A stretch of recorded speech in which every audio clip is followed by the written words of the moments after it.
To my YouTube channel. I am your tutor Megha Gupta. आज का हमारा टॉपिक है introduction to prokaryotes and eukaryotes. उससे पहले हमने जो वीडियोस बनाई हुई हैं वो है आपकी introduction of microbiology, history and scope of microbiology. You can go through with these videos also in my previous lectures. So let's get started, and today's topic is introduction to prokaryotic and eukaryotic cells and what is the difference between prokaryotes and eukaryotes. ठीक है, सबसे पहले हम बात करेंगे sales के बारे में। ठीक है, सेल्स क्या होती है? आपका एक स्मॉल रूम कह सकते हैं आप एक तरीके से, जिसके अंदर क्या होता है, आपका न्यूक्लियस होता है, माइटोकॉन्ड्रिया होता है, एंडोप्लाज्मिक रेटिकुलम, गोल्गी एपरेटस, माइसोसोम्स, ये सारी मीजोसोम्स, ये सारी चीज़ें कहाँ होती हैं? आपकी सेल्स के अंदर प्रेजेंट होती हैं। इसीलिए इसको क्या बोला गया है? सबसे पहले अ स्मॉल रूम। ठीक है, अब इसको क्या बोला जाता है? ये एक स्ट्रक्चरल फंक्शनल यूनिट है किसकी? लाइफ की। ठीक है, तो हमारी जैसे बॉडीज में भी सेल्स प्रेजेंट होती हैं, तो इसलिए that is called functional unit of life. ठीक है, अब क्या है कि माइक्रो ऑर्गेनिज्म जो कि आपका फर्दर क्लासिफाइड है दो कैटेगरीज में। पहला है सेल्यूलर, पहला है सेल्यूलर, सेकेंड है ए सेल्यूलर। राइट, ए सेल्यूलर कैटेगरी में आपके आते हैं वायरसेस, जो कि क्या हो सकते हैं? मोल्ड हो सकते हैं अकॉर्डिंग टू द एनवायरनमेंट और नेचर। तो वायरसेस कभी भी कंट्रोल्ड नहीं होते हैं। ठीक है, वो अपने फंक्शंस को चेंज कर सकते हैं according to environment. Cellular cell में क्या आता है? आपके प्रोकैरियोट्स एंड यूकैरियोट्स। प्रोकैरियोट्स में कौन कौन सी चीज़ें आती हैं? जैसे कि बैक्टीरिया, आर्की बैक्टीरिया, साइनोबैक्टीरिया, ये सब किस में आते हैं? आपके प्रोकैरियोट्स में। यूकैरियोट्स में क्या क्या आते हैं? जैसे कि एल्गी, प्रोटोजोआ, फंजाई। ठीक है, नेक्स्ट सबसे बेसिक डिफरेंस क्या है प्रोकैरियोट्स और यूकैरियोट्स में? प्रो वर्ड डिफाइंस बिफोर, पहले। ठीक है, कैरियोट्स का मतलब होता है कर्नल, जिसका मतलब होता है न्यूक्लियस, यानी न्यूक्लियस से पहले जो सेल बन जाती है जिसमें न्यूक्लियस प्रेजेंट नहीं होता, इसका क्लियर बिफोर से मतलब आता है क्लियरली कि न्यूक्लियस क्या है? आपका एब्सेंट है सेल्स के अंदर। ठीक है, वो आता है आपका प्रोकैरियोट्स। यूकैरियोट्स जिसमें यू का मतलब ट्रू होता है, कैरियोट्स में अगेन वो कर्नल मतलब ही होता है और उसका मतलब न्यूक्लियस होता है। ठीक है, यानी इसके अंदर क्या होगा? आपका प्रेजेंट होता है न्यूक्लियस सेल के अंदर। ठीक है, अब नेक्स्ट बेसिक जो डिफरेंस है, ये तो सबसे पहला आपको पता लग ही गया कि इसमें न्यूक्लियस एब्सेंट होता है, इसमें न्यूक्लियस प्रेजेंट होता है। नेक्स्ट ये क्या होती है? Primitive sales.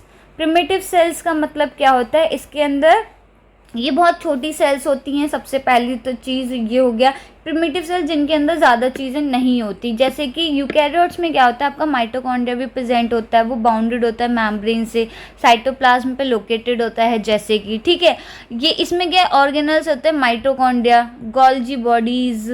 ठीक है, तो ये सारी चीज़ें क्या हैं?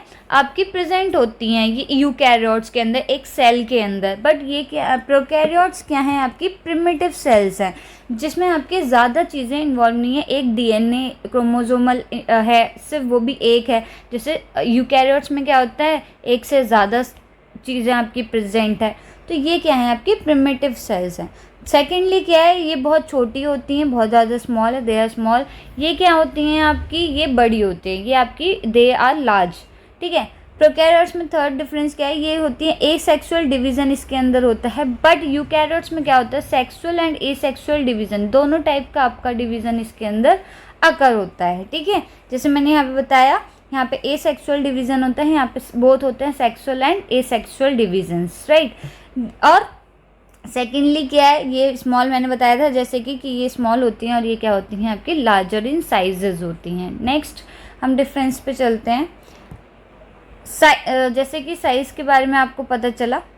ठीक है, साइज़ जो जैसे कि इसका स्मॉल होता है तो वो 0.1 to 5.0 माइक्रोमीटर साइज़ का होता है। इसका 5 to 100 माइक्रोमीटर इन साइजेस होता है।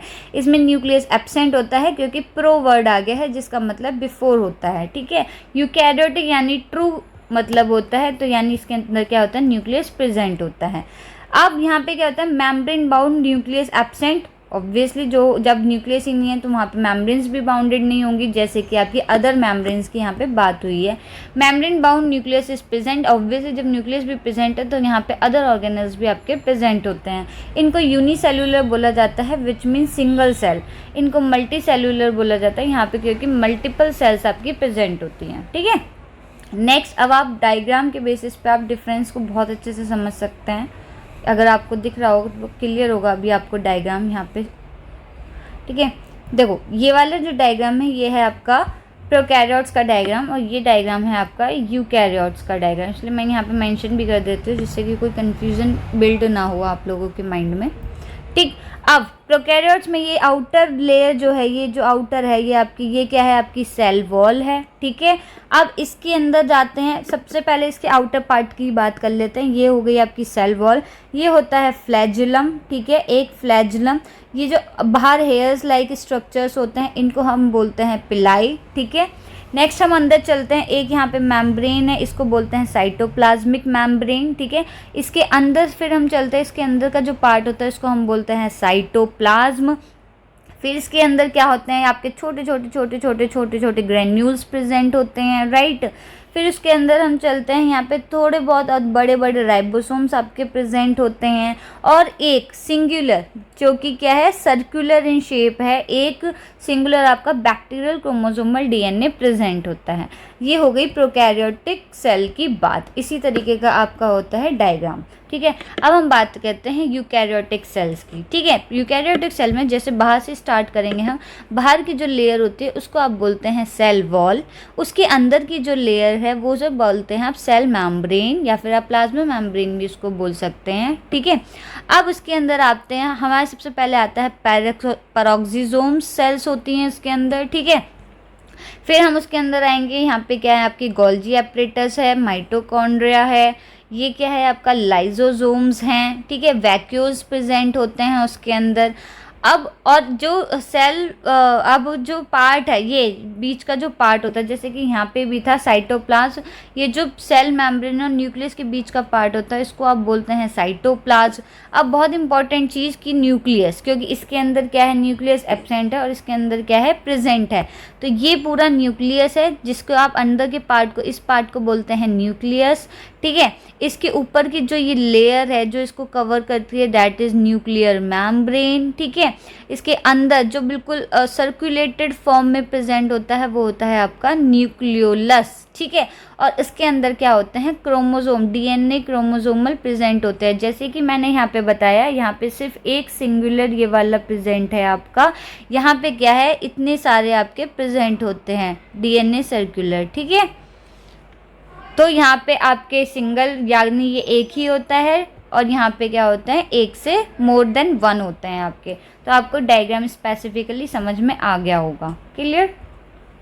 नेक्स्ट हम चलते हैं, छोटा सा डिफरेंस और बचा है कि क्रोमोसोम्स क्या होते हैं। देखो जैसे कि मैंने डायग्राम में बताया chromosomes are one that is circular in shape, और यहाँ इसमें क्या होता है यूकैरियोट्स में क्रोमोसोम मोर देन वन होता है जो कि आपके क्या होते हैं लीनियर इन शेप होते हैं।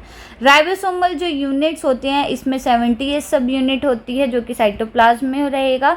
इसकी जो इसमें 2 यूनिट होती है, एक 80S यूनिट, एक 70S, जिसमें 80S वाला है एंडोप्लाज्मिक रेटिकुलम और 70S में आते हैं आपके mitochondria and chloroplast. Next is differences, peptidoglycan इसमें प्रेजेंट होता है और इसमें है यूकैरियोट्स में आपका कि पेप्टाइडोग्लाइकन लेयर जो है आपकी एब्सेंट होती है।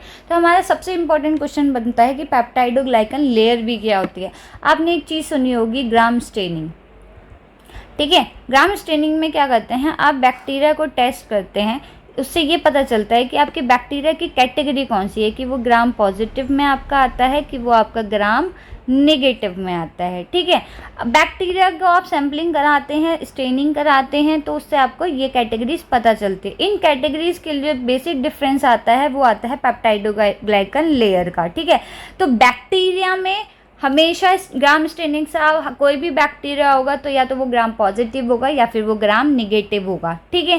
तो अब सबसे पहला इंपॉर्टेंट जो डिफरेंस आता है वो ये आता है कि अगर ग्राम पॉजिटिव है तो यानी उसकी जो पेप्टाइडोग्लाइकन लेयर है वो कैसी होगी, थिक होगी, ठीक है।